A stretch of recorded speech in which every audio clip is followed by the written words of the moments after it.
Advent video blog. Actually, it's the first day, so welcome. My name is Bill Hartley, and I'm going to be walking through the book of First Peter with you as we examine what one of the original apostles, perhaps the most famous, most significant of all the original apostles, how he wrote what he wrote and ministered the way he ministered in light of the fact that, Jesus is coming back again. His second advent is right around the corner. And there are times in the course of the text of the book of First Peter that he actually talks specifically about the coming of Christ. But it's laced throughout. And I just want to be able to point that out even as we walk through. In First Peter, it starts like this. Peter, an apostle of Jesus Christ, to those who are elect exiles of the dispersion. Exiles of the dispersion. What does that mean? Well, they're in Pontus, Galatia, Cappadocia, Asia, and Bithynia, according to the foreknowledge of the Father, in the sanctification of the Spirit for obedience to Jesus Christ, and for the sprinkling with his blood. May grace and peace be multiplied to you. Peter's talking to this group of people. They have been elected and saved by God, but they've been elected to be exiles. Later on, he's going to say we've been born again into a living hope.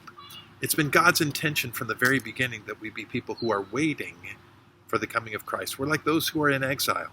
The thing about being in exile, if you look at the exiles in the Old Testament, when Israel was in exile in Babylon, they longed to be back to their home. They longed to get back to where they're supposed to be. And they acknowledge the fact that there's something about life as we're living it right now. We're not where we're supposed to be. We're longing for something else. We're exiles. And as exiles, we walk through Advent. Again, Advent is that season when we're longing for the coming of Jesus Christ. If we knew for a fact that he was going to be here on the 25th, what would we do between now and then to get ready? If we were exiles and we knew that right around the corner was our chance to be home again and not be in exile, wouldn't that thrill our hearts? Wouldn't we long for it with every ounce of our being? Yes.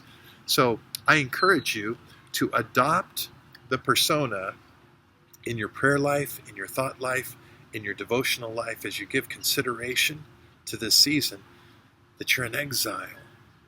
This isn't home.